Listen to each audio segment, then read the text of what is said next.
Good afternoon. Thank you for joining us. My name is Nikki Kelly. I'm here today to facilitate the webinar.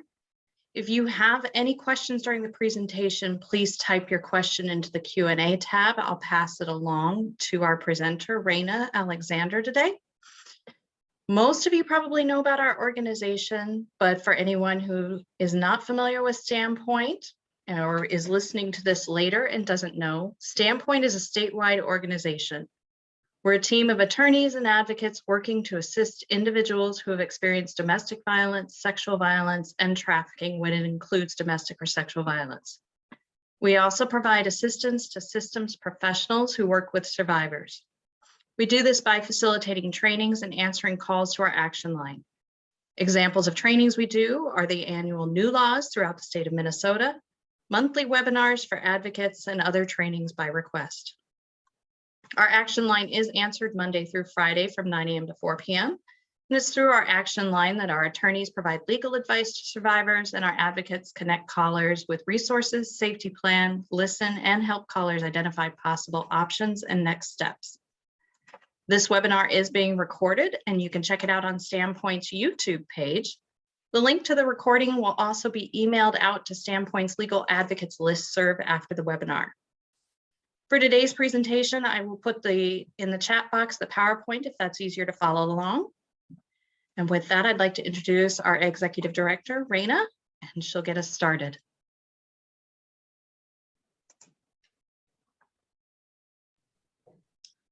Maybe if I can unmute myself. Probably more of you wish that you could mute me on a regular basis. So I'm Rana Alexander. I am the Executive Director here at Standpoint. I have been at Standpoint for coming up on 17 years. Oh my God. I am also an attorney. I'm sorry. And I've been talking a lot. I've been talking about confidentiality since 2007.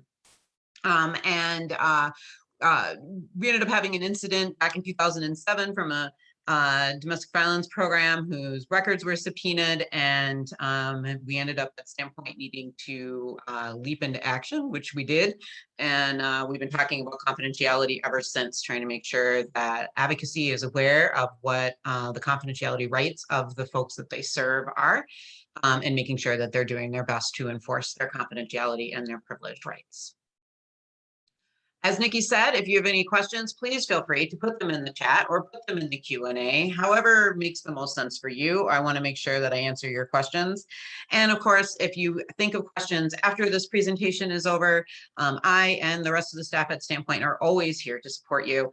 And so please always feel free to reach out to us. I like to remind folks, this is literally what we do. It is what we are funded to do. We are here and exist to support you in the work that you do. So please use us. You are never bothering us. This is our job. This is what we're trained to do.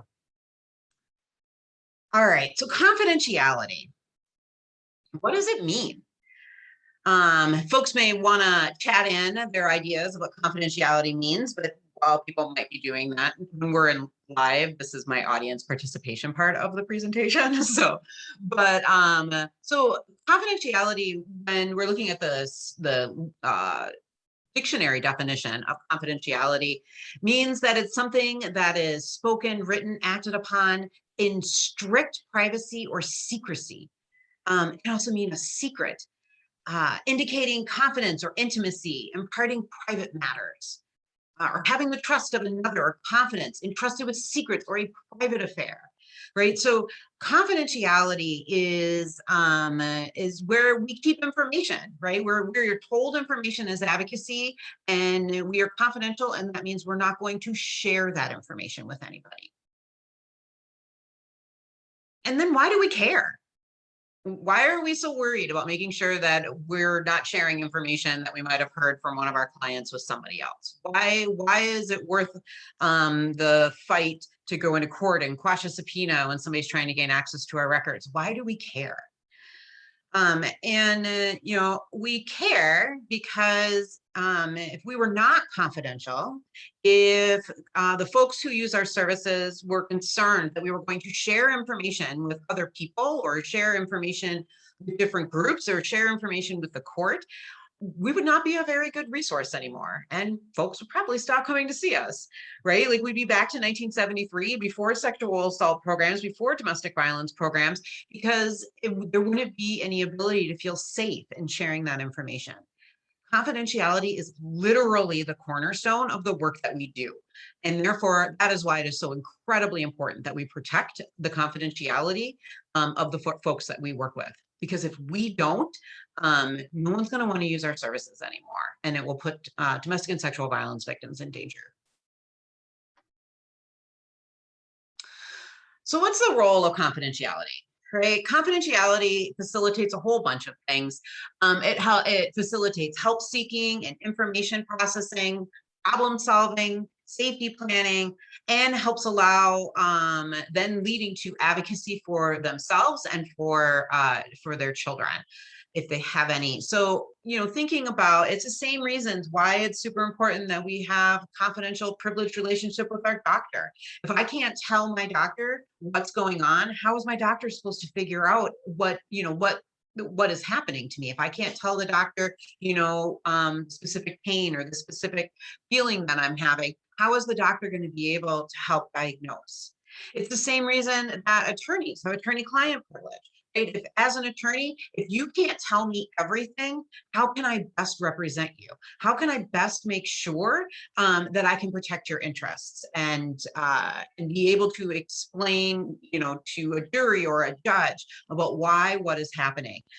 Also, it also helps me make sure that I am never blindsided, right?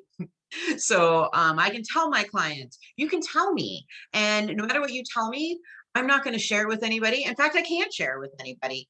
But the more I know, the better it will be for me to be able to help figure out what your best options are. Right. So it can help in problem solving. If you're working with a domestic violence victim and they don't feel safe enough to share with you that they're also being sexually assaulted by their abuser, that can inhibit your ability to help them problem solve. It can inhibit your ability to help them safety plan. It can inhibit their ability to figure out what other resources might exist that could be helpful to them. So confidentiality is again, it is so incredibly important for our role as advocacy and being able to help our clients and make sure that we're providing them with all the possible options and helping them think through what options make the most sense for them.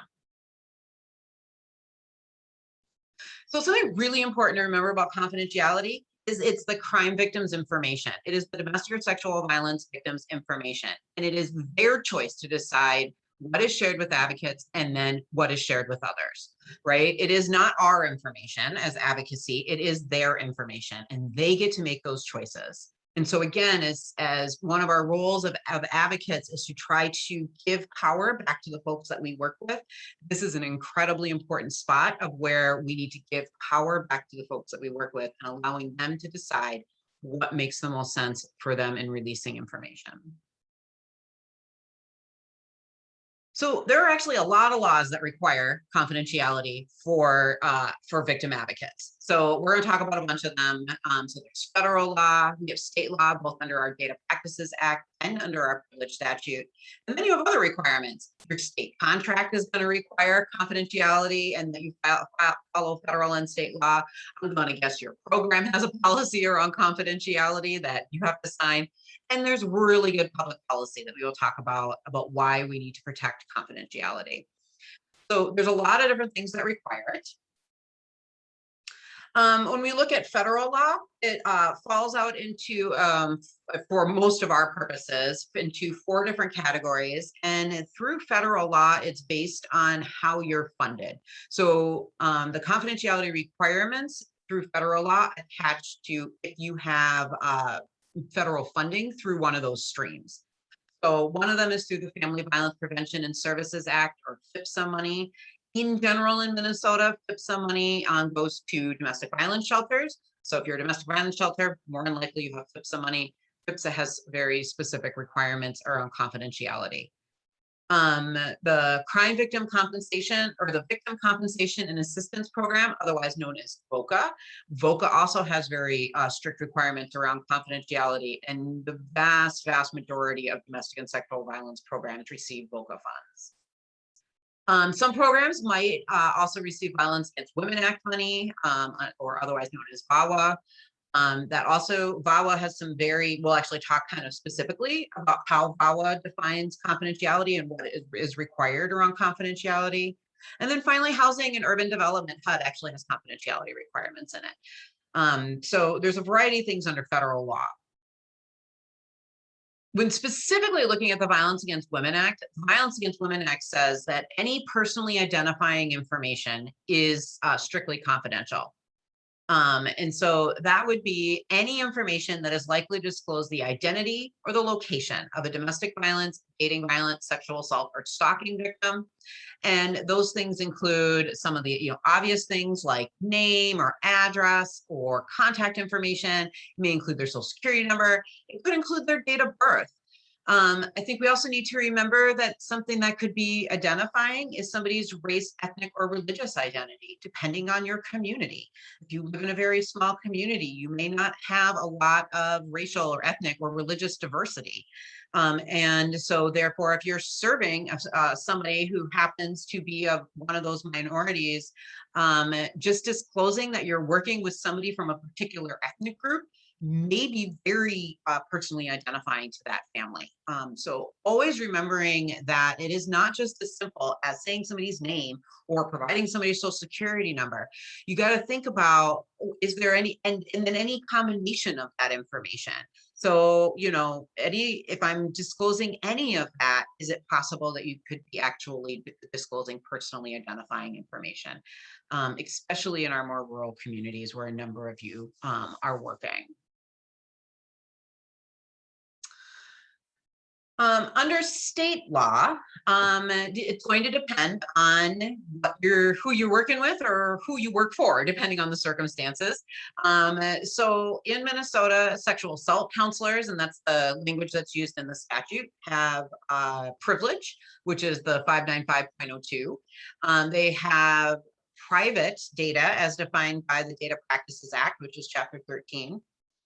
Domestic abuse advocates, again, that's the language that's used in the statute, also have privilege under 595, and their data is defined as private under the Data Practices Act. Don't worry, we're going to talk very, very specifically about the Data Practices Act and very specifically about privilege. So we're going to get there. And then crime victims themselves have their own privacy statute under the Data Practices Act. So these are our primary statutes that we use when we're talking about where within the state of Minnesota we as advocacy derive our protections from. So what is the Data Practices Act? All right, so this is Chapter 13 in Minnesota, and Chapter 13 does two things. It classifies data, and then it restricts access depending on that classification. So the default for all governmental data, and we will talk about what governmental data means, but the default for all governmental data is that that data is public. If it is not defined as anything else, it is public, which means anybody can have access to it, okay? So if there's no designation, either in Chapter 13 or elsewhere, then that data is public information. So it either classifies it as public or it could be classified as non-public. Then that gets broken down into 4 different categories. It could be private, it could be confidential, it could be non-public, it could be protected non-public. And I got a lovely chart in a second to show you. And then it restricts access based on what kind of non-public information it is, okay? So when we look at the data, so this is our lovely chart. I did not create this. I stole it from the data practices people, so thank you to them. So when we're looking at the different types of classifications, here you see the first one is there is a general rule that the information is public and it becomes available to the public upon creation or receipt of the data, okay? Then there is private data, and that's data on an individual. And the only person who can have access to that data is the individual who is the subject of the data. And then there is confidential data, which is data about an individual, and the only person who can have access to that data is the governmental entity. All right, and data can move between categories depending on where it stands in various processes. So you may be familiar where law enforcement, when law enforcement is investigating a crime, any data that law enforcement has about that crime is confidential per our statute. So that data is confidential. It means the only person who can have access to that information is the government. It's going to be the law enforcement and maybe prosecution as they're trying to figure out what they're going to do with it. All right. But once law enforcement is done investigating and closes that investigation, whether it goes up to the prosecutor for prosecution or whether they close it because it's not going to move forward, then that data becomes, depending on it, either becomes private or it becomes public, and folks can have access to it. Right. So data can move depending on where it is within the process. So we have this individual data, and either it's private and only the subject of the data gets access, or it's confidential and only the government gets access. So when does that information become available to the public? Under the Minnesota Data Practices Act, it says 1, with consent of the data subject. So when the data subject signs a release of information, says it's okay to share this information, or 2, the later of 30 years after it's created or 10 years after the death of the subject. Okay, so data practices survives the death of the subject. So keep that in mind for potentially up to 10 years. Okay, depending on when the data was created. All right, so definitely, all right, and it's the latter. So actually it could be up to 30 years depending on when the data was created. So data practices does survive the death of the data subject. The other two, non-public, non-protected public, deal with businesses and other entities, which really isn't why we're here to talk about today. So I'm going to skip those, but it's very similar. All right. So that's the Data Practices Act. That's what it does. So then who and what is covered by the Data Practices Act? Well, what is any and all information? And our statute tells us written, computerized, recorded on tape, microfilm. When was the last time any of you checked out microfilm? It's been a really long time for me. It would have been in college. I remember I love microfiche. I love sitting in those little offices. Anyway, I digress. So any form collected, created, received, maintained, or disseminated by the government, right? So it's anything. However the government gets that information, whether they received it from somewhere else or however they collected it, it's all included under the Data Practices Act. And then who's the government? Well, it includes state agencies. So like Office of Justice Programs is is the government. The governor's office is the government. The Minnesota's House of Representatives is the government. Any political subdivisions, any statewide systems, which are like some combination of state agencies or political subdivisions. And then finally, corporations and nonprofit social service agencies under contract with a government entity. And that's us as domestic and sexual violence victims. So we would be a nonprofit social service agency, and then we also have specific designation under our statute. So that's how we get pulled in as domestic and sexual violence service providers. So are we covered? Yes, which means our data is covered by the Data Practices Act. And so if that data is not deemed otherwise, it would be public, which would be very, very bad, which would mean anybody could have access to it. However, luckily, Minnesota statute has come in and it has defined all of our data as private data. So domestic violence data under 611A.32, it defines our data as private. Sexual assault program data is considered private. And then also we have general crime. I get asked a lot about whether parenting time centers are covered. Well, it's going to depend. One of the first questions is, where are they getting their money? That's always the big question. Where are you getting it? As frustrating as it might seem, it's going to come back to money in these circumstances because all of our data practices is tied to money and the privilege is arguably tied to money. So the first question is, are they covered by VAWA or VOCA? Are they getting funds through the Violence Against Women Act? Is there a specific fund for Parenting Time Center? Or are they getting funds through the state through Victims of Crime Act money? If they are, then they have those federal protections for parenting time centers that require, or have the federal protections that require confidentiality.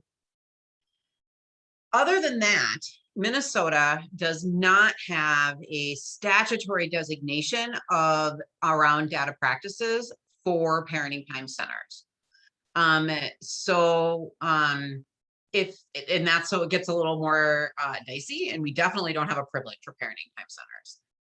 We could try to classify it depending on the client, arguing that the person is a crime victim and therefore their data is considered private. That may not apply for all the folks who are utilizing parenting time centers. So just be aware that parenting time center data is complicated in whether it is protected or not. And if somebody is receiving either state or county or city grants to do parenting time center work, you very well might be falling under the Data Practices Act as a social service agent, a nonprofit social service agency, potentially. And therefore, it could mean that your data is public data. So keep in mind, this is an area that is not super clear within, we have no case law on this, and the statutes are kind of squishy. So that's the Data Practices Act. Then there is our privilege statute, and we focus more on privilege when we're talking about domestic abuse advocates and sexual assault counselors, because it's this is stronger. It's a stronger protection than the Data Practices Act. The Data Practices Act very clearly has a process by which the data can be released outside of a release of information in specific circumstances. So we more focus on the privilege because it is a stronger protection. So domestic abuse advocates have a privilege under 595.02 subdivision 1L. That is a privilege that was passed in 2007. And the statute requires that the advocate be an employee or a supervised volunteer from a domestic abuse program eligible for grants under 611A.32. All right, so again, like I said, it comes back to money. They also need to not be employed or under the direct supervision of law enforcement, prosecution, city, county, or state. All right, so specifically, we wanted to make sure that we were not including victim witness advocacy because their conversations are definitely not privileged. Their conversations could be exculpatory, and that information could be released to the defense. So got to be an employee or a supervised volunteer from a domestic abuse program. And it does say eligible for grants. I've never had to actually make the argument that somebody wasn't funded and but therefore could be eligible before, but the language is in there and it gives us a little wiggle room. And then the statute goes on to say those folks cannot be compelled to disclose unless there is a release of information.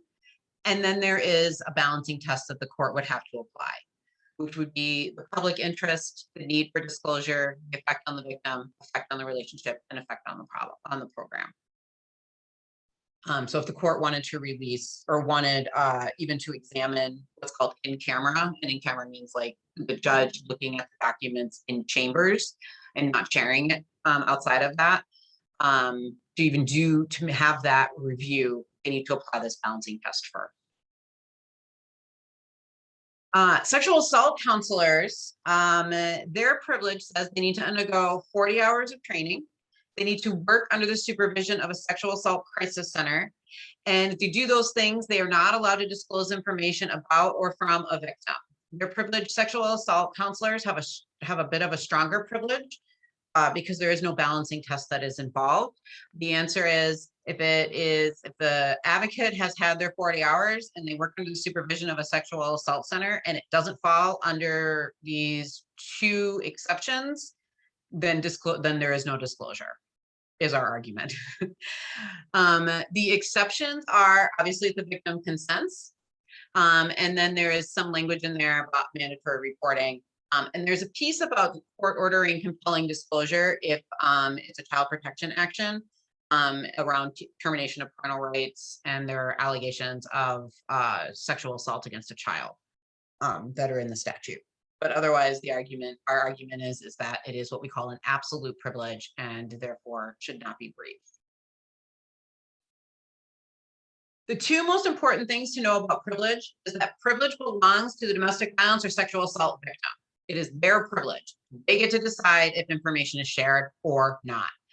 And then third parties present defeat privilege.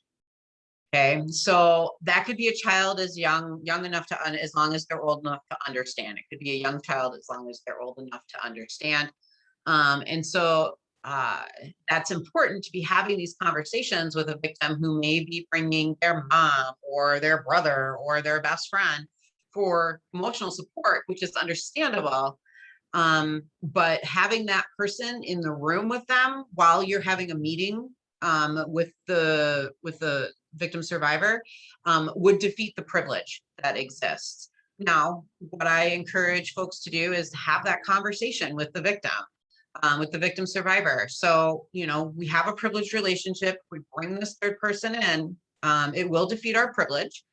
That is a choice that the victim gets to make because that may be more important for them for wherever they're at. For have that person to be present to help support them. Also, even if privilege is defeated, we still have the Data Practices Act, which does not get defeated by a third party being present. So there are still arguments there. They're just not the strongest arguments. And also, sometimes this is a good excuse for the victim to say, I really don't want my mom here, but she's insisting. Can you tell, can we use this as a reason to keep mom out of the room? Right? I've certainly done that over the years as a way to keep family members who mean very well, but can be a little overbearing or can make it very difficult to talk. So sometimes this is a good way to help keep those folks out of a room and allow you to have a conversation more privately. We got a question about, can you speak about how third-party privilege works where there is a conversation with an attorney and an advocate and the client? Is the privilege defeated for both or neither? That's a really good question, Elsa. So I have a memo that I wrote a long time ago. There's an Eighth Circuit opinion that, and that's on the federal side of our court system, that talks about how, in this case, it talks about an advocate, but it doesn't mean advocate the way we think of advocate. This was like a person's friend who was helping advocate for them. But it said that this advocate doesn't defeat the privilege in being in the meeting with the attorney because it would be no different than an interpreter or an interpreter being in the meeting. So it's one of those things like I got a decent argument, I think, to say that if we have an advocate and an attorney and a client in a room together, that our privileges, both attorney-client and advocate-client privilege, is not defeated. But to be fair, I don't have statute that says this, and I've never tested it in court, so I have no idea where it would go. So take that as what you can. Sorry, it's like fabulous attorney answer of, it depends, but I do have an argument. Whether we'd win, I have no idea. And to be clear, I think it's really important that advocates and attorneys work together to meet the needs of clients. So I encourage that kind of relationship whenever possible.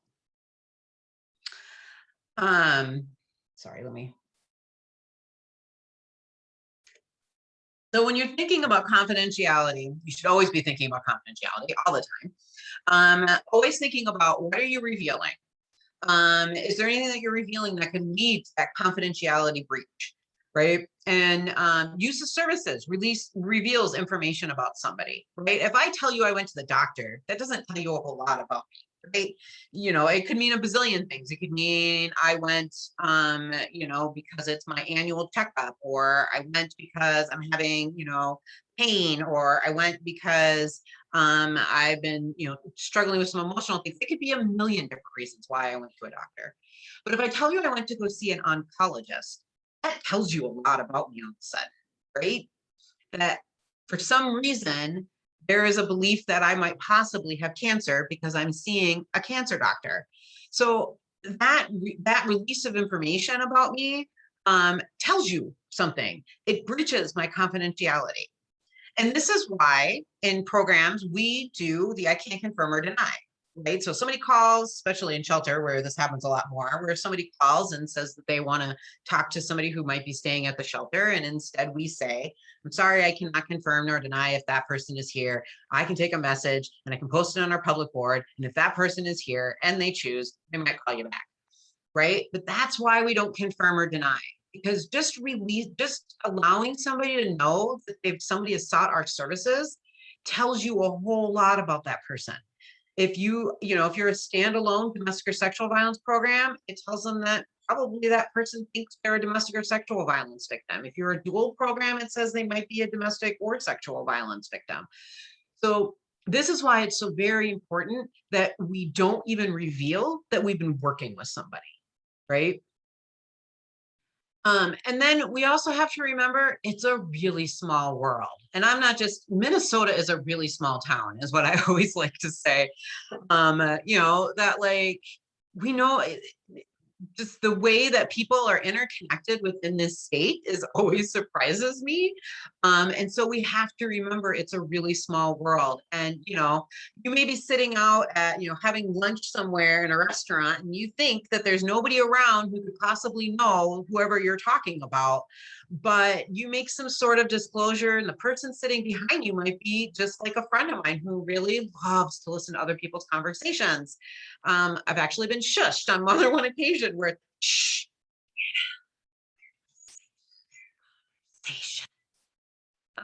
So somebody could be listening and you may disclose just a small piece of information. Again, maybe it's somebody's ethnicity, and that is enough of a trigger to let the person sitting behind you know that they think now that somebody they know may be seeking services from your program.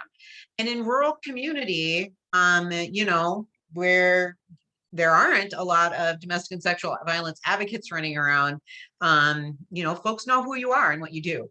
And so anytime you start talking, people start listening. It's like that old commercial. Also, there's connections between people that are just super crazy. Back when I was in law school a number of years ago, I went to law school in Massachusetts, but I'm originally from Minnesota. And I was having a bunch of people over who I had never met for Thanksgiving. It's a long story, but we all got stuck in Massachusetts for Thanksgiving.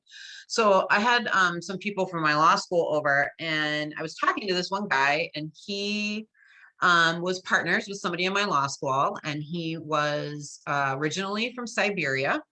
He had his PhD from MIT, and he, wrote stories for the New York Times, whatever. He was so ridiculously intelligent. It was really mind-blowing, and also an incredibly nice human being. But he was asking me where I was from, and I told him I was from Bloomington, Minnesota. And he said, "Oh yeah, what high school did you go to?" Which seems like a very odd question from a man from Siberia. Why would he have any idea that Bloomington has more than one high school? And so I told him what high school that I went to, and he said, "Oh yeah, I was a foreign exchange student there." So this man who I met in Massachusetts, who was originally from Siberia, was a foreign exchange student at my high school. He was a senior when I was a freshman, and we didn't know each other, but still, it's a small world. So always be thinking about confidentiality whenever you are talking about anyone outside of the office place. Always keep in mind that the subject of the data holds the power to release that information, and we have the responsibility to respect that power. Often as advocacy, we are working really hard to eliminate the power differential that we have with the folks that we work with. And but when we have a bunch of information about our clients, which we do, because that's the role we play, we still do have a power differential. We know a bunch of stuff about people. And so we have to be really careful and really thoughtful about the fact that we do have this piece of power. And we need to be really careful not to violate that trust that the person has put into us with that information. And a really great reminder in the chat, especially in the immigrant community. Absolutely. A very small world and a number of immigrant communities who may be related people, not only within the community here, the area of here in Minnesota within a county, but may have folks who know them outside of that county in the metro, up in northern Minnesota, or, and may have family outside of Minnesota, and they're all, and it's all connected. So always keeping in mind that even small things could absolutely alert somebody else, and you could be breaching confidentiality. You got to remember confidentiality. Anytime you're disclosing any information or data outside the protected relationship, this includes your working relationships. And I know that sometimes, our partners, our system partners, the folks that we work with don't like the fact that we need to keep confidentiality. But I will remind you that they don't have a problem keeping their statutory required confidentiality either, right? So we all have a role to play, and we need to work together to meet the needs of the folks that we serve. And part of the role that we play as advocacy is to keep that victim survivor's information confidential if and until the victim decides to sign a release of information for us to share. So even within your working relationships, even if you have a memorandum of understanding, remember, it is not your information. You cannot MOU away a victim's right to confidentiality. It's not yours. So you can't give it away. Only the victim survivor can. Even if you pinky swear that you're not going to tell anybody, you still can't share the information, all right? So make sure that you are keeping in mind confidentiality if you are discussing somebody's situation in any public place. And always remember, you cannot unring a bell. Once it's out there, it's out there. And we want to make sure that we're being very careful, because we do not want to put a victim survivor in any danger. So when can you share? When the victim signs a release of information is when you can share. So I always encourage that folks have a policy, that your program has a policy that you will only release information when the victim survivor has signed your own release of information document. And I encourage that be policy, because I've heard way too many stories of victims finding out, or I've heard too many stories of victims being told to sign blank releases, and that the other service provider will just fill in the information. And so they don't even know who that they are signing a release for. And so I find the best way to prevent that from happening is for programs to have a policy that says we will only accept our own release of information. And then that way we don't have to worry about victims signing blank ones, and we can make sure that they truly understand what they're releasing and the pros and cons of doing so. So programs owned needs to be informed. The release of information needs to be informed. And that means talking about the consequences of both releasing the information and not releasing the information. It needs to be written whenever possible. I know that in rural community, as a statewide organization, sometimes this is difficult for us. But leaning whenever possible, however possible, to getting written. As a lawyer and as somebody who advises programs on their legal responsibilities, getting it written is actually a very big protection for y'all. In case there was ever an argument that there was not an agreement in releasing of information, you would have the written release of information to fall back on. Release of information should be time limited. I know that there's a lot of arguments about how long that should be, 15 days, 30 days, whatever. Really what I say is that please just think about your circumstances and what the client needs. But I will tell you that year-long releases of information make me cringe, where the default is a year and just everybody's signing these year-long releases. When was the last time you worked with a client for a year? It happens, sure. But it doesn't happen as often as a default release makes it seem like. And so what happens? So you work with a victim for 6 months, and as our clients do, they're mobile and they move and we lose track, and this happens. And then 9 months down there, you haven't talked to the client now in 3 months. And then 9 months, now we're 9 months into this release of information that's good for a year, and prosecution's calling you saying, hey, we're ready to prosecute this. We need a bunch of information from you. This is what I want. And then you have this old release of information that allows disclosure, and you have no idea if the victim still wants that to happen. that you have a year-long release of information. Now what? So be thoughtful in how long you are, the victim is signing a release of information for. For some specific circumstances, a year may make sense. I'm not saying never, but there are a lot of circumstances where a year is completely egregious. Like it just doesn't make any sense. You know, I need to call, it's a shelter program. They need to call the victim's probation officer and let them know they're staying in shelter. That's a 15-minute conversation. Do I need a year-long release to do that? No, I need a day-long release, or maybe even less. So think carefully. Don't just sign releases of information blindly. That's really what I want to encourage folks here to really think about, is that everything should be tailored to what makes the most sense for this victim, the one that's currently in front of you, not generically what might somewhat work for the vast majority of people. And then making sure, when we're talking about victim survivors, that they're signing a release of information, that there's consent. And that means that it cannot be a condition of service, and that they have choice. And choice is a complicated question for a lot of the folks that we work with, right? Like, what's choice? Sometimes they feel like they have, that they don't have any choice. But you always do have a choice. You just may have a choice between two really, really crappy options. Right? But when we're talking about, do they have a choice? They have a choice to not sign the release of information. Is that going to potentially make the guardian ad litem very angry at them? Maybe. But they do have a choice. It's a crappy choice. They have one, and we need to help them figure out how to make that choice that best makes sense for them. And then finally, when releases of information, we want them to be able to orally withdraw it, not have to necessarily written. So that it can be withdrawn as quickly as the victim survivor wants it to be. So when we talk about consequences, thinking about these things as you're talking to your client about, if we're going to do this, like what could be the consequences? The information could get turned over to the abuser or to the defense. The information could be introduced as evidence. Staff could have to testify, which is really not a consequence for the victim. That's a consequence for staff.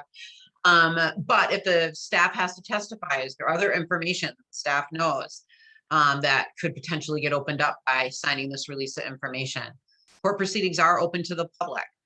But then also, what happens if they don't release the information, right? There are always both sides to every coin, and you got to think about not only like what are the bad things that, what are all the things that could happen? Again, you could have very upset guardian ad litem or child protection. And in the grand scheme of things, is that the safest? Does that make the most sense? And for this victim to figure out what makes the most sense for them. So without a release of information, what can you share? What can you share without a release? Well, you can always share non-personally identifying aggregate data, which is our statistics, right? So you can say you worked with, 700 victim survivors in the first quarter of fiscal year 22 or whatever it is, right? So you can always share that non-personally identifying aggregate data. Again, in communities where you might end up working with somebody who is a racial or ethnic or religious minority or whatever that could identify them, then you need to be really careful in how you report that. And then when do I have to share without a release? If your program believes that you are a mandated reporter, you may need to have to share under child abuse or vulnerable adult abuse. But keep in mind that as a mandated reporter, if you're defined as one, that mandated reporters are only mandated to report. That once you make that report, then your privilege is back intact and you cannot continue to share information. So keep that in mind. If there's an emergency, and I often get asked, Rana, what does an emergency mean? An emergency means that the privilege holder, the victim survivor you're working with, cannot articulate to you that they need an ambulance called, or that's what I'm talking about. If somebody has fallen to the ground, they're having a heart attack, and they are unable to articulate the need, then my goodness, call an ambulance. They are able to articulate it, then you listen to whatever it is they say. It is not for you to supplement your feelings. And then if there's a court mandate, and this is not a subpoena you have to pay attention to, you can't ignore, we have to deal with. But a subpoena on its own is not solely a reason to release information. If you receive a subpoena, we'll talk more about this, call me, call an attorney who's competent in this area of the law, and get legal advice for sure before doing anything. Let's see, we got a question that says, what information has to be listed on an agency ROI? Release of information, example, how to revoke the release, how long the release is good for, etc. Standpoint actually has a sample isn't the right word, a recommended draft of a release of information that we're happy to share with folks. We actually got it from the National Network to End Domestic Violence. Yes, a template. Thank you, Caroline. We do have, I have examples that I can show you. And then when do the ROI have to be person specific? I would say it should always, whenever at all possible, to be person specific.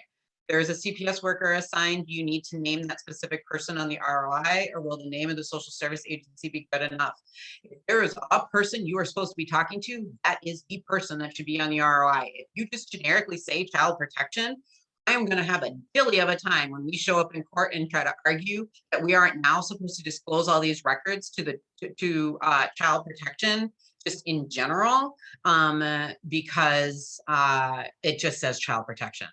I would make releases of information as specific as possible as it makes sense for the client and what the client agrees to. I don't see any reason to be broadening that wherever we cannot.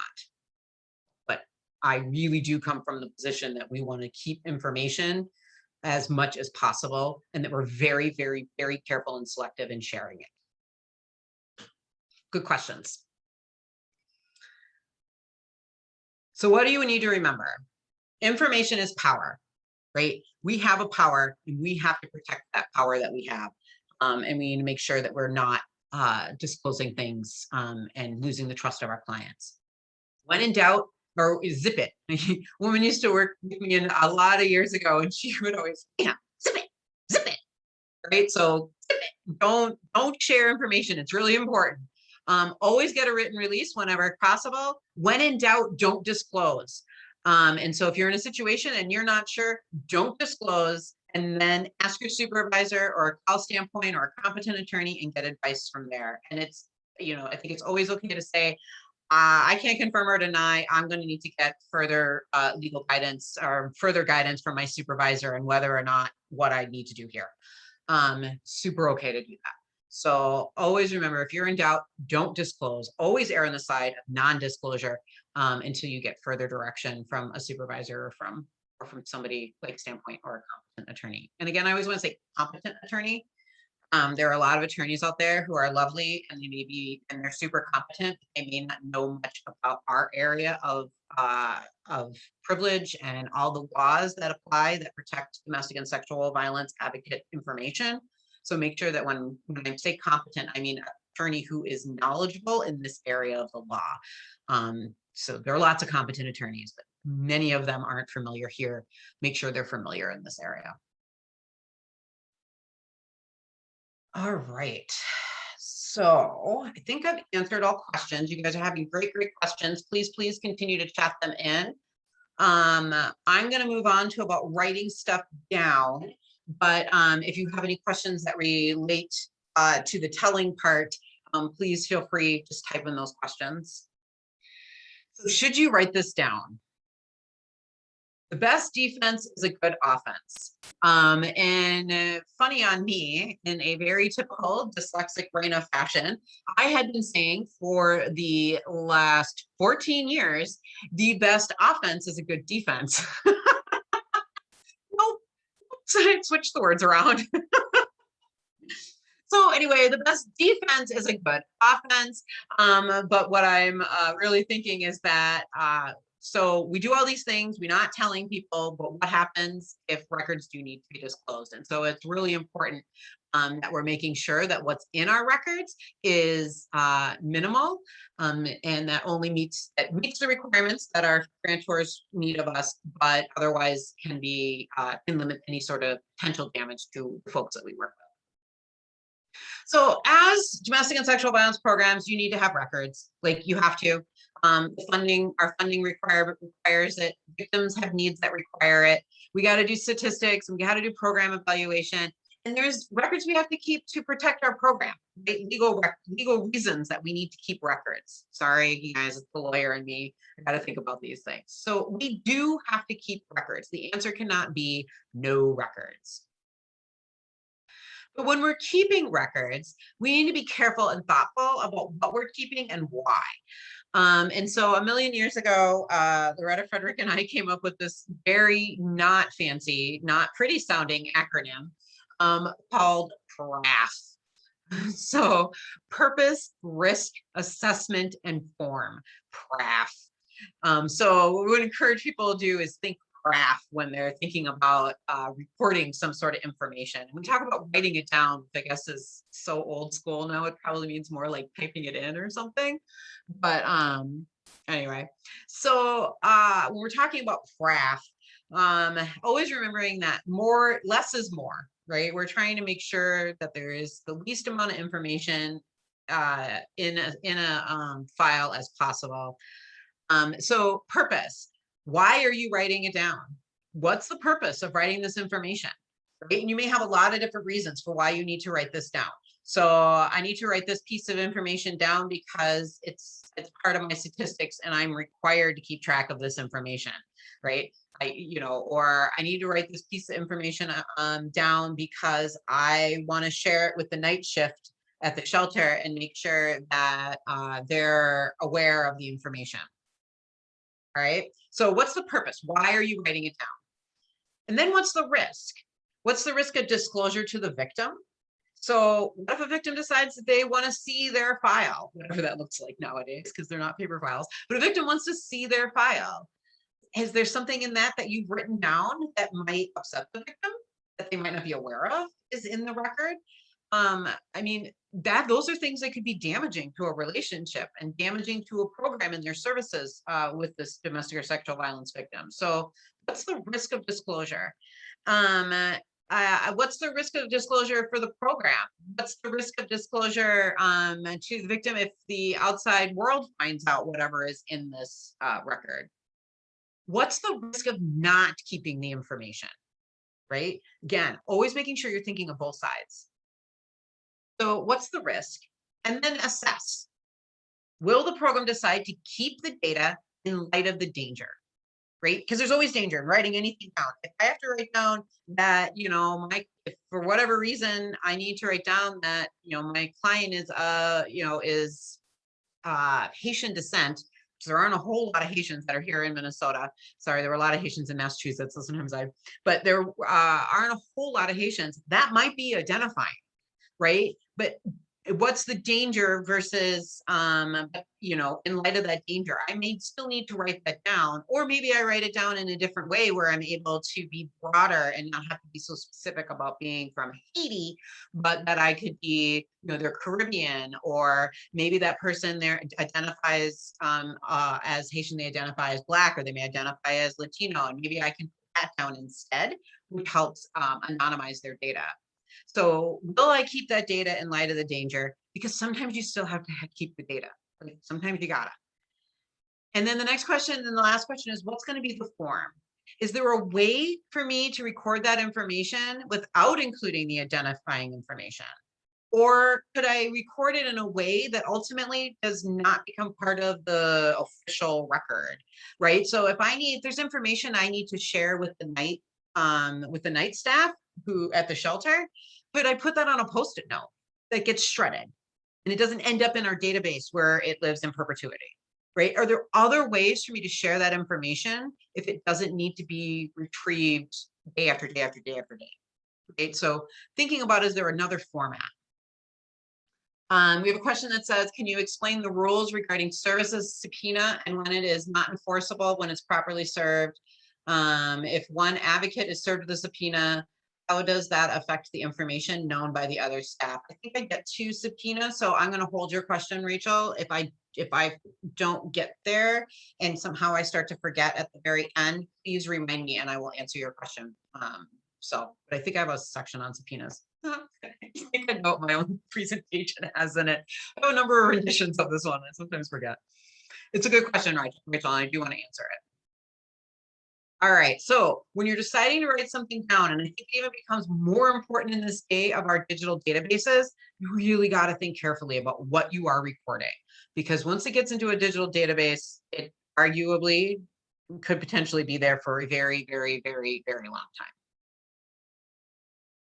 So what records do you keep? So, folks may keep things like a daily log or a client file. They may keep call sheets. Thinking about what other things, what other things do folks keep? What kind of records that are you keeping within your program? And then what kind of things do you have to write down?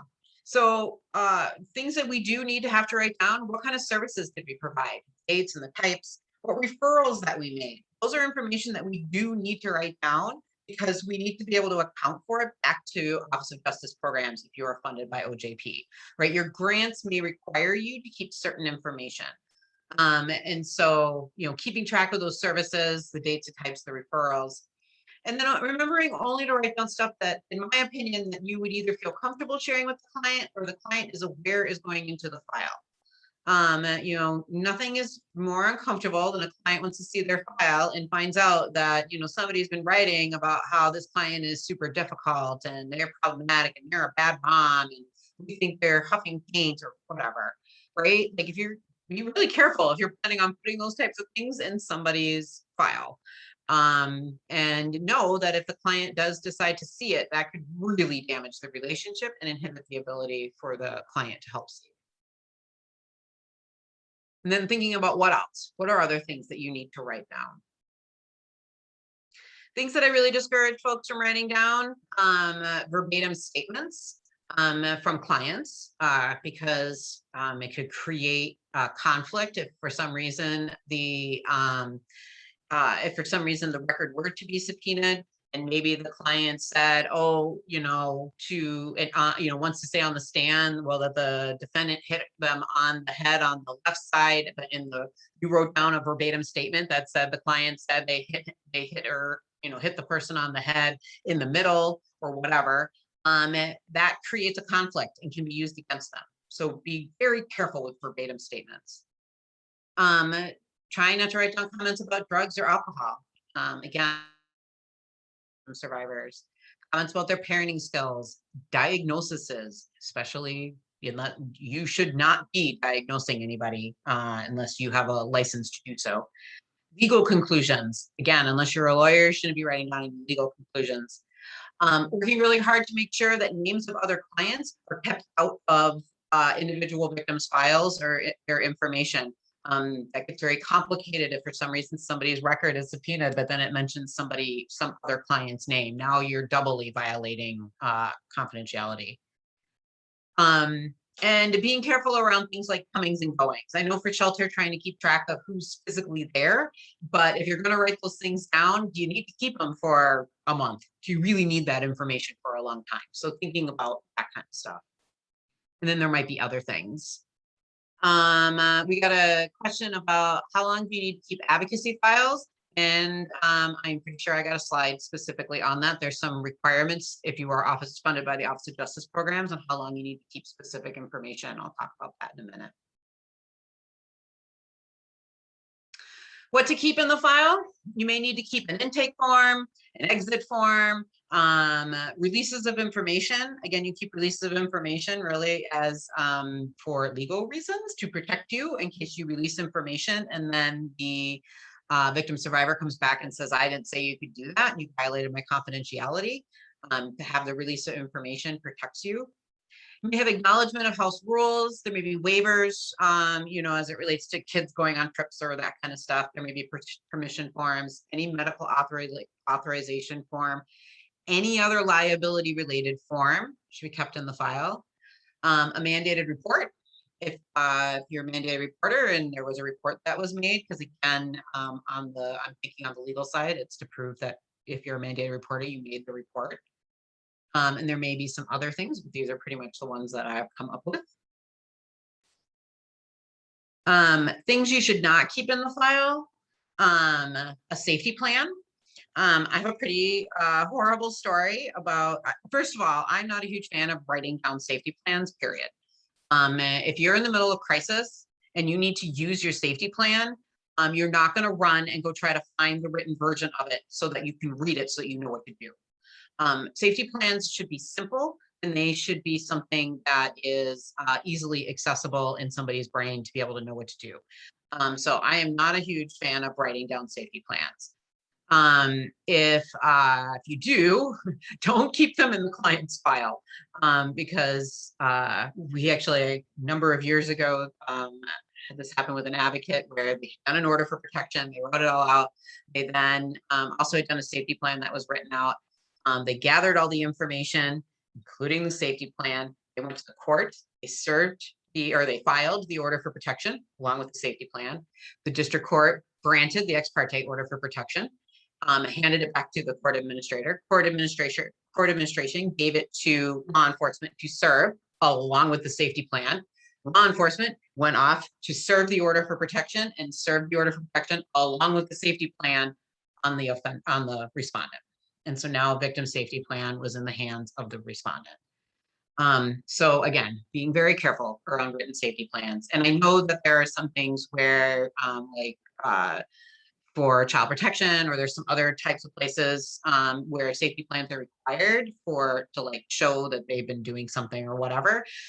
Just for those folks, for those things, create very general, very generic safety plans, and then and provide that as a document, and then but create a more specific tailored safety plan for the domestic violence or sexual violence victim that is separate from what gets given outside of the organization. Don't keep any of the client's own written materials or any other evidence. That death makes you a lightning rod for subpoenas if you're keeping that kind of information. And then there may be some other things. I have a question about incident reports in or out of the files. We use an electronic health records system. Incident reports are processed through that system and currently linked to clients' files. Well, technically, incident reports are public information. And so if somebody tried to if somebody was trying to argue they needed that, I would say, well, it's public, go down to the police station, get it yourself. So, there's no reason to invade the privileged nature of that relationship to get an incident report. So, I mean, could somebody be tried? Yeah, they certainly could. I think I have a strong enough argument to make it go away. And if that's useful for, I think it's okay. That's what I got. All right. So subpoenas. Whoops. Subpoenas are, what are they? They are not a court order. A judge is highly unlikely, probably didn't even see it. They didn't sign it. I can, in the civil case for sure, I can go online and to the Minnesota Court Forms website, and I can get a subpoena and I can sign it and I can serve it. Well, not me, so it doesn't need to, it's not necessarily going to have a judge's signature on it, and it is not a court order. All right. But if you don't abide by it, if you don't do something about it, it can land you in contempt of court. So you have to do something about it. But basically, a subpoena is a statement with court enforcement behind it to either show up and provide testimony or to disclose documentation and what's called or to disclose documentation to whoever is requesting it. Why do we care? We care because subpoenas are trying to get access to confidential information from domestic and sexual violence programs. So subpoenas are a problem, and because they require us to do all sorts of things. We have to violate state law and federal law. It breaches your contract with the state. It's against public policy. Violates your own organization's policy, and it's hearsay most of the time. Most of the time, whatever is in your file is hearsay. So like, because you heard it from the victim, you wrote down whatever. I don't even know how it comes in, but it's also hearsay. What do we know about subpoenas? I know that they're happening. I know that programs are getting served subpoenas from prosecutors, from defense attorneys, from family law attorneys, child protection. There's a lot of people who want access to our data and the things that we have. So I know that there's a lot of attempts to gain access. Folks should have a policy. Every program should have a subpoena policy. Standpoint has a model subpoena policy. If folks would ever, if anybody's interested, feel free to email me. But those policies really should include never accepting a subpoena for somebody else, right? So law enforcement or somebody shows up at the door to serve a subpoena. They're asking for, Jane Doe, advocate Jane Doe, and advocate Jane Doe is not there. Advocate Julie Smith should not accept service of that subpoena. And let me tell you why, because this has happened many times to me. Shirley Smith accepts service of that subpoena, goes back to her desk, has a plan on telling her supervisor that the subpoena has happened. The phone rings, picks it up. It's a crisis call. In that process, the subpoena gets buried under a bunch of papers, and they hang up the phone, and then the crisis line rings again, right? And then Shirley Smith forgets all about the subpoena, and a number of days later, it's found on a desk. And then I get the frantic phone call because the subpoena is returnable for tomorrow. And what are we going to do, Rana? Okay, so if you're the one being subpoenaed, you are much less likely to forget. I mean, it can happen, but you're less likely to forget than if you are accepting a subpoena for somebody else. So do not do it. And the statute doesn't require it. What the statute says is that only the person or somebody of reasonable age that lives in the household can accept service of a subpoena. And I know it may feel like we live at work, but we don't. So if somebody comes to serve a subpoena and that person who they are trying to serve is not there, the answer is, I cannot accept that. I can take your information. If it's an advocate, staff person, I will get that information to the staff person. They'll contact you, but I cannot accept it. I do not live here. Obviously, if it's for a client, the answer is I cannot confirm nor deny. Right? I cannot confirm nor deny, and and then I can take some information from you, and I'll pass that on if I'm able to. And then inform your direct supervisor. Right. And then the direct supervisor will do whatever they do next, which is often they call an attorney or they call Standpoint. Okay. And let's see. So Rachel wants to know, explaining the rule regarding service of a subpoena and when it is not enforceable because it was not properly served. So subpoenas have to be served or supposed to be served in person. A lot of subpoenas are served by mail. And while I can always argue that the service wasn't very good, it ultimately, they're just going to serve me personally. So sometimes, depending on the circumstances, I might fight around it. If we have a very short time frame, which happens sometimes, where all of a sudden there's a concern that a subpoena has been served, and the service wasn't good, and we're going to trial tomorrow. So he's supposed to be showing up tomorrow, which is a whole different ball of wax on the criminal side, because there's a bunch of requirements around the time about serving subpoenas and stuff. So definitely seek direction from me. But sometimes my advice might be, it wasn't served correctly, and we're going to ignore it. But I want you to get advice before you do that, because it is often not my advice. So it's very, very important to call and get advice before you make a decision to do anything as it relates to a subpoena. And then if an advocate is served with a subpoena, how does that affect the information known by other staff?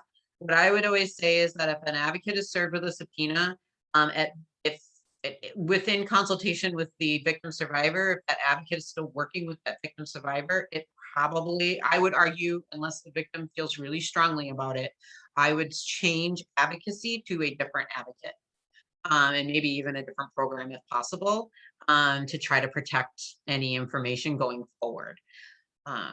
So I didn't answer your questions all the way, Rachel. Let me know. All right. So when can I not quash a subpoena? The victim signs a release of information. There is unfortunately nothing I can do. And I know that nobody likes to get on the stand and testify, and everybody wants me to make that stop. But if they sign the subpoena, I can't make it. Or if they sign the release of information, I can't make it stop. We can have all sorts of conversations with the client about why this might not be a good idea, or try to convince the attorney if they have one, it's not a good idea. But if there's a release of information, I can't make it go away. If somehow you as advocacy become a material witness, it's much harder for me to make the subpoena go away. If you literally witness the act, it happens sometimes, right? You witness the violation of the protection order. You may have witnessed the assault. If you actually witness the act, it makes it harder.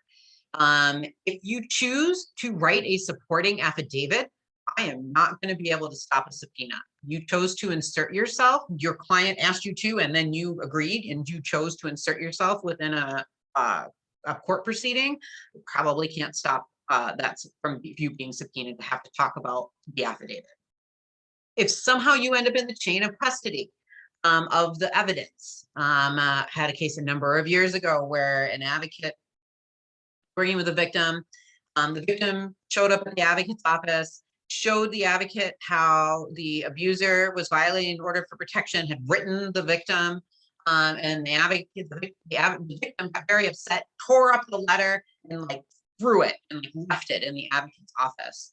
And then the advocate went, taped it all back together, and then eventually the victim did decide to report the violation to law enforcement, and it moved forward to a trial. But the taping of the letter back together inserted the advocate into the chain of custody. And so the advocate had to testify as to related to the chain of custody. So, we were able to narrow it pretty significantly, but that's all the advocate testified to. But if somehow you're in the chain of custody, I might not be able to quash that subpoena. So we want folks to create policies. Who's your keeper of records? So if somebody wants to subpoena records, what is the key? Who's that person going to be? In most programs, depending on your, based on all of our sizes of our programs, it's probably going to be the executive director. Who's your keeper of the records? Have policies around confidentiality. Have policies around record keeping. Have a destruction policy. When are you going to destroy these things? Have a subpoena policy. You want to review these policies yearly with all staff to make sure that they remember, and these policies should be provided to clients. And it looks like I don't have a specific slide about how long you should be keeping records. Office of Justice Programs requires us to keep our statistic information. So the information that backs up your stats. Okay, so that's pretty limited information, but any information that backs up your stats, you need to keep for 6 years. There are no other technically legal requirements beyond that. That's in our contract. I think it's in statute too. Otherwise, I encourage things like liability related documents. I encourage folks to keep those for 3 years, because normally 3 years is the statute of limitations for that kind of stuff. Unless you have a reason to know that somebody's coming back, then keep that information. But otherwise, all that other stuff that you keep, you don't need to keep for very long. So, you know, having a lot of thought about how long do we actually need to keep some of this information, and maybe we just don't need to keep it for very long, or maybe we only keep it for a year or a month or whatever, outside of the data that backs up your stats. And for those of us who are pretty small programs, like Standpoint, and use the OJP Excel spreadsheet to keep track of our stats and for reporting purposes, that database or any other database, but that Excel spreadsheet or any other database is sufficient documentation for your statistics. So that's all that you need to keep. If back in the day, like we used to, you had call sheets and you had to do hash marks, you'd have to hold on to the call sheets to back up your stats. Again, if for some reason, if anybody asked a question, I haven't answered it, please let me know and I will try again. And again, if anybody has questions, please let me know. Happy to answer them. So what's really important to remember as we're talking about like writing stuff down and subpoenas and all that kind of stuff, if somebody gets served, please tell your supervisor ASAP. Super important, because that way they can get in contact with an attorney or with me to let me know, and then we can start formulating a strategy. And the really, really important thing is never, ever, ever, ever, ever shred documents in anticipation of or service of a subpoena or a warrant. If you do not tell me about it. I don't want to know. I will cover my ears. I will la la la la la la la, because like that's bad. That's a crime. Don't do it. Very serious. Don't do it. But you know, we are always here to support you guys and help through this process. So please reach out to us if you need to. I am curious if programs have been asked to share information for cases being analyzed in Fatality Review Board. Have agencies cooperated? Under the privilege statute, information shouldn't be revealed, but are there benefits to the process for the victim? Has this been handled? That is a really good question, Rachel. Actually, there is statute under the Fatality Review, where Fatality Review Boards were created, that allows for programs or for anybody who has a privileged relationship to disclose information to help within the Fatality Review process. So there is statute that allows for that disclosure. But I think that folks can also make that choice. You know, they review, at least in Hennepin, so few cases. Yeah, so there is statute that allows for programs to disclose information to the Fatality Review Board, and then the Fatality Review Boards have very strict confidentiality requirements for themselves and for how they keep that documentation. So yeah. Other questions?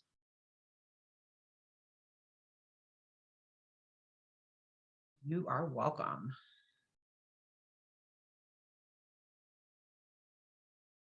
All right. Well, you guys, you know where we live.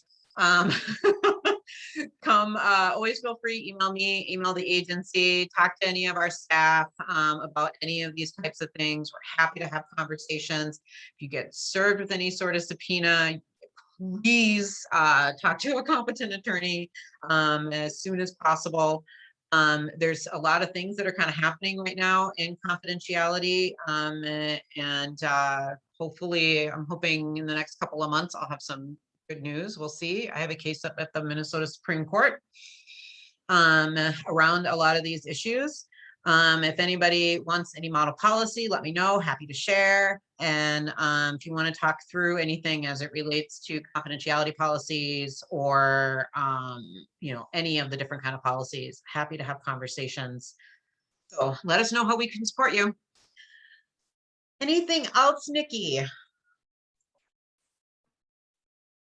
No, I'm not seeing any other questions coming in. I think you answered all of them. All right. I wasn't sure if there was a thing that you did at the end. Wow. There's a lot of things I could do at the end. I'll start with jazz hands. Jazz hands. We gotta Thanks for figure out some joining way to us. make you guys laugh, even though I don't get to hear about it, but I don't get to hear you guys laugh. But anyway, all right. Well, wonderful. Thank you all so very much. I hope you have a wonderful rest of your day. And, you know, we're here to support you. So please let us know how we can do that. Thank you, everybody. Thanks, everyone. Bye.